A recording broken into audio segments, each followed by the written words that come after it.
प्रिय दर्शकों, आपका स्वागत है हमारे चैनल की इस भौतिक पाठशाला में।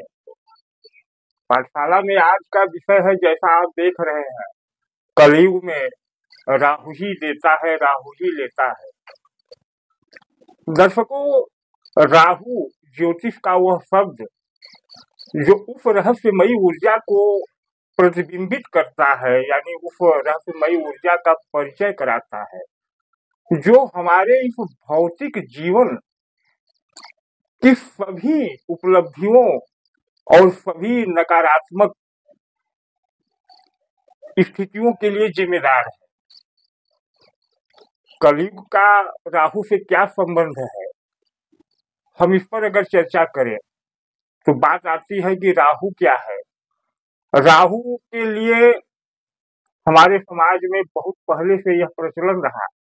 राहु के नाम पर आज से लगभग 20 वर्ष पहले तक डराया जाता था और आज राहु के नाम पर लालच दिया जाता है, और हम आप भी कहीं न कहीं राहु के उस पक्ष के लिए लालायित हैं जो रातों रात लोगों को अमीर या राजा बना देता है। ऐसा प्रचलन है हमारे आपके बीच में।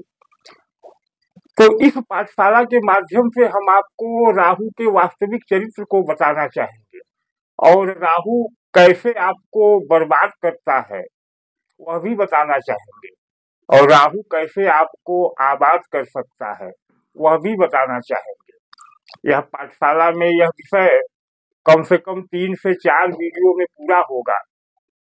आज के वीडियो में हम सिर्फ इस बात की चर्चा करेंगे कि राहु का कलयुग से क्या संबंध है, राहु है क्या वास्तव में। तो बात करते हैं पहले कलयुग की। तो कलयुग, अब कलयुग के लिए जो शास्त्रों पुराणों में लिखा है हम उसकी बात नहीं करेंगे, या राहु के लिए जो ग्रंथों में लिखा है हम उसकी बात नहीं करेंगे। हम बात करेंगे तथ्य की, वैज्ञानिक तथ्य की। कल का मतलब होता है यंत्र, मशीन, जो हमारे कामों को आसान कर दे, हमारे कामों को जल्दी कर दे। अब राहु से भी तो हम यही चाहते हैं कि हमारे काम इतने जल्दी हो जाए कि हम रातों रात सक्सेस हो जाए। तो कल युग का मतलब वह समय खंड या वह कालखंड। तो यह युग जो है, यह कालखंड जो है, वह यंत्र यानी मशीन का है। अब इसका राहु से क्या संबंध है, क्यों इस कलयुग में राहु ही इतना प्रभावी है, बात इसकी करें तो समझे कि राहु क्या है। तो राहु आप जानते हैं, जो पुराणों ग्रंथों में लिखा है हम उसकी बात नहीं करेंगे। हम बात करेंगे जो हमारा खगोल विज्ञान या विज्ञान बताता है, हम उसकी बात करेंगे कि राहु वह क्या है। तो आप जानते हैं कि यह सूर्य हो गया और इसकी परिक्रमा करता है पृथ्वी। यह सूर्य है, सूर्य, और इसकी परिक्रमा करती है यह पृथ्वी है। और इस पृथ्वी की परिक्रमा चंद्रमा करता है कुछ इस तरह से। यह है चंद्रमा, यह है चंद्रमा।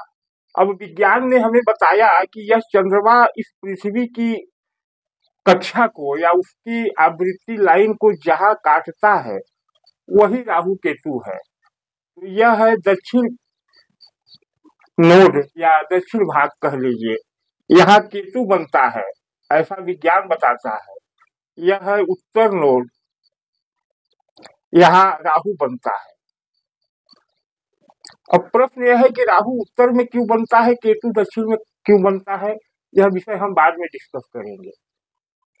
यह राहु केतु बनता क्यों है, आज का विषय यह है। तो जब यह पृथ्वी सूर्य की परिक्रमा करती है तो यह पृथ्वी की ऊर्जा लाइन है। क्यों यही करती है, इसके पहले आपके शुक्र हो जाते हैं और इसके पहले बुध की लाइन होती है। तो पृथ्वी अपने गुरुत्व भार या किसी व्यवस्था के अंतर्गत ही इसी पथ पर परिक्रमा करती है। यह एक विशेष विषय है। अब उसी तरह से चंद्रमा आवृत्ति करता है।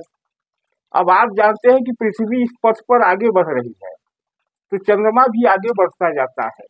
तो कहने का मतलब कि यह चंद्रमा की ऊर्जा इस पृथ्वी की ऊर्जा को जहाँ संपर्क करती है वही राहु है।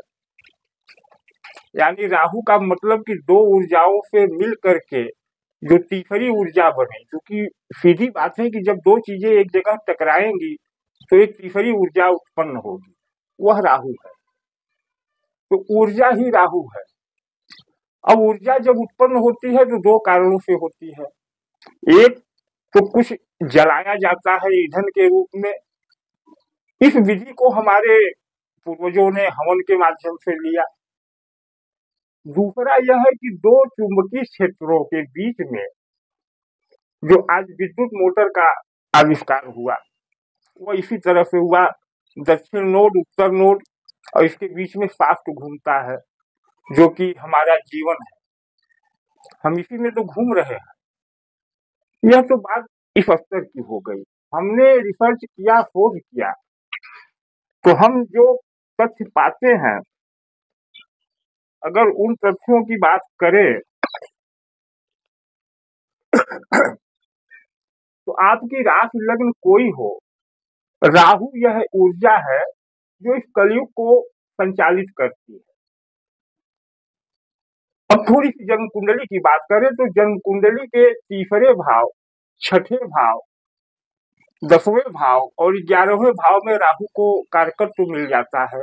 राहु यहाँ अच्छा करता है, बाकी भावों में कुछ बुरा करता है। कितना करता है यह अलग विषय है, लेकिन यह जरूरी नहीं है कि आपकी कुंडली में अच्छे भावों में ही हो तो राहु अच्छा ही करेगा, या जिसकी कुंडली में बुरे भाव में है तो बुरा करेगा।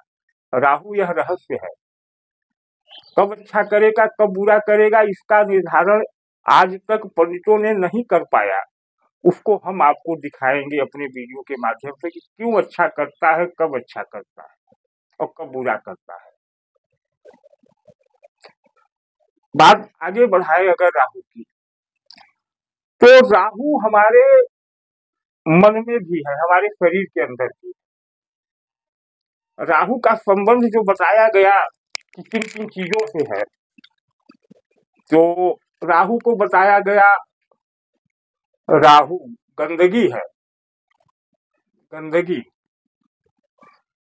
और क्या है राहु? राहु कनेक्टिविटी है, जो किताबों में लिखा है ज्योतिष को। राहु सोच है, यानी आपके विचार। और राहु को सबसे बड़ा कारक बताया गया ससुराल का। ससुराल,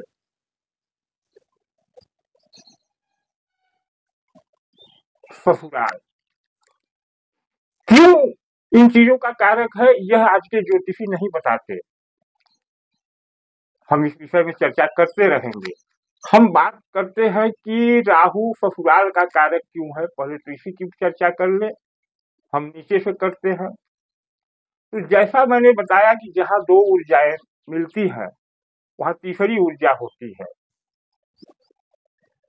साथ ही राहु इस मिथुन राशि में 3 नंबर की राशि में उच्च होता है, यहाँ उच्च होता है और ये इसको अपनी राशि मानता है। छठी भाव कन्या को अपनी राशि मानता है राहु।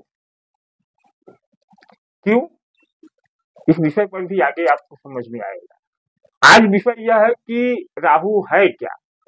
तो जैसा बताया गया कि राहु एक ऊर्जा है, यह ऊर्जा कन्या राशि को अपनी राशि मानता है, यानी कन्या एक स्त्री के शरीर में राहु का वास होता है मूलतः। क्योंकि हर जीव, चाहे वो पुरुष लिंग हो चाहे स्त्री लिंग हो, दोनों का संयुक्त रूप है जो अर्धनारेश्वर शिव का स्वरूप है। तो इसलिए राहु हर शरीर में होता है। अब कैसे होता है राहु शरीर में, आज का विषय यह है, इसको समझ ले। हम मित्रों श्वास लेते हैं, आप जानते हैं श्वास क्या है। तो योग शास्त्र में श्वास के लिए कहा गया है कि ऊर्ध्व प्राण अधो जीवन। यह श्वास जब ऊपर की ओर जाता है तो प्राण है वह महा प्राण जो इस संसार की जीवंतता है, यानी जिसकी वजह से यह संसार है। समझिए कि प्राण न हो तो संसार कैसे होगा। तो ऊर्ध्व जब ऊपर की ओर जाता है श्वास तो वह प्राण है, और अधो जीव जब नीचे की ओर आता है तो वह जीव है। अब समझ लीजिए कि यह वायु यहाँ ऊपर से आ रही है ऐसे, और यहाँ घूम करके फिर ऊपर चली जा रही है ऐसे, यही श्वास की गति है। तो यह जो आ रहा है यह जीव है, जो आ रहा है वह जीव है, और जो जा रहा है वह प्राण है। इसके बीच में यही आपका आत्म तत्व है, आत्मा है, यह आत्मा है। यानी यह प्राण आपके आत्मा, आत्मा का मतलब जो वेदों में लिखा है, शास्त्रों में जो पंडित बताते हैं वह नहीं कि वो अजर है, अमर है। आत्मा का अर्थ है यहाँ आपका अस्तित्व, आपका व्यक्तित्व। तो यह श्वास जो प्राण रूपी श्वास है, यह इसका परिक्रमा कर रहा है। जैसे यहाँ सूर्य को आत्मा कहा गया है ज्योतिष में, और पृथ्वी परिक्रमा कर रही है, यह परिक्रमा कर रहा है। अब यही है मन। क्यों? क्योंकि दूसरी व्यवस्था हमारे शरीर में है रक्त की। रक्त भी हृदय से ही संचालित होता है, रक्त आता है फिर वापस होता है। तो यह दोनों बिंदु ऐसे चलते हैं ऊर्जा के रूप में। इस रक्त की ऊर्जा वायु की ऊर्जा को जहां काटता है, यह बिंदु यही राहु केतु है हमारे शरीर। अगला वीडियो होगा कि राहु क्यों इफेक्ट करता है, कैसे इफेक्ट करता है। लेकिन आज का एक लेसन आपको देना चाहता हूं कि राहु को कहा गया है ससुराल का कारक बताया गया है, ससुराल से राहु का बड़ा संबंध है। तो क्या करें कि आप लाभ ले लें। ससुराल का मतलब सिर्फ आपकी पत्नी का मायका नहीं, या एक स्त्री के लिए उसका ससुराल नहीं। ससुराल के मायने बहुत विस्तृत है। क्योंकि हमारे ग्रंथों में बताया कम गया, छुपाया अधिक गया, वह उस समय की मजबूरी थी, क्योंकि लोग इतने जागृत नहीं थे। तो वहां ससुराल से संबंध जोड़ दिया। ससुराल का संबंध क्या है?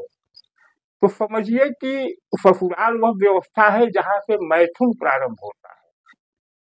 सीधी बात है, क्योंकि थोड़ा सा आपको खुल करके बात करनी होगी। मैथुन, और इसीलिए राहु मैथुन की राशि मिथुन, मिथुन और मैथुन शब्द एक ही है, में उच्च होता है। यानी निष्कर्ष निकला कि स्त्री तत्व में राहु है, यहाँ राहु है, और यह मैथुन से उत्पन्न होता है। इसलिए ससुराल का कारक जोड़ा गया राहु को ज्योतिष। अब आज के लिए एक उपाय आपको बताकर जा रहा हूं, बने रहे हमारे इस सीरीज में। हम आपको उस जगह तक ले जाएंगे जहां विज्ञान के रूप में स्पष्ट करेंगे कि राहु कैसे आपको बर्बाद कर रहा है और राहु कैसे आपको आबाद कर सकता है। तो आज ससुराल से इसी टिप्स के अंतर्गत यह संपूर्ण कार्य क्षेत्र ही ससुराल है, अगर समझे एक मायने में। ससुराल का मतलब जब आप जाते हैं तो अपने को एक व्यवस्थित करके जाते हैं। कार्य क्षेत्र में भी आप व्यवस्थित रूप से जाते हैं, यूं ही घर की वेशभूषा में तो नहीं जाते। लेकिन यहाँ आपको एक शब्द बताना चाहूंगा कि जब आप ससुराल पहली बार गए विवाह के लिए, तो आपकी सिर पर कुछ था, ध्यान दे। आज लोग पगड़ी मुकुट कुछ भी कर रहे हैं, लेकिन हमेशा से एक परंपरा चली आई है कि सिर को ढक करके जाया जाता है।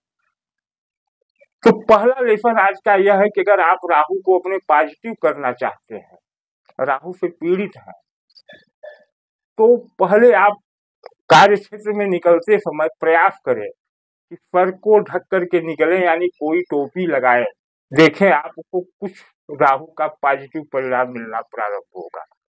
एक चीज। दूसरा यह है कि राहु के लिए एक विशेष ध्यान की आवश्यकता है राहु का पॉजिटिव पक्ष लेने के लिए, जिसे हम आगे बताएंगे, क्योंकि वह विस्तृत वीडियो हो जाएगा। तो हम आज के क्रम में राहु का परिचय दिए, अगले वीडियो में बताएंगे कि राहु आपको कैसे परेशान कर रहा है और क्यों कर रहा है, और उसके अगले वीडियो में हम बताएंगे वह ध्यान की व्यवस्था, वह ध्यान का नियम, जिससे कि राहु आपको वह देगा जो आप चाहते हैं, यानी जो आप तात्कालिक लाभ चाहते हैं वह राहु देगा। तो इन 3 वीडियो को आप अनिवार्य रूप से देखें। उसके बाद हम बात करेंगे आपके लिए कुछ विशेष तौर पे, जिसका संकेत यह है कि आपकी यह जन्म कुंडली राहु कहीं भी हो, आपकी राशि लग्न कोई भी हो, इसको अगर आप अपनाना चाहते हैं, यानी इसको कंट्रोल करना चाहते हैं, तो आपको अपनी कुंडली, जैसा मैंने बताया कि राहु स्त्री तत्व में है, तो इसी को प्रतिबिंबित करते हुए हमारे श्री महाविद्याओं में जो 10 विद्याएं हैं उनमें तीसरी महाविद्या है षोडशी महाविद्या या ललिता महाविद्या। यह इसी राहु के रूप को प्रदर्शित करता है। हमारा यह संस्थान ललिता ज्योतिष पीठ के नाम से है। आप यहाँ अपनी कुंडली स्थापित करा करके राहु को पॉजिटिव करें। इसके लिए क्या नियम है, आप दिए गए व्हाट्सएप पर संपर्क कर सकते हैं। शेष अगले वीडियो में हम यह बताएंगे कि राहु कैसे आपको परेशान करता है। धन्यवाद, नमस्कार। चैनल पर नए हो तो सब्सक्राइब कर दें और वीडियो को लाइक और शेयर करें।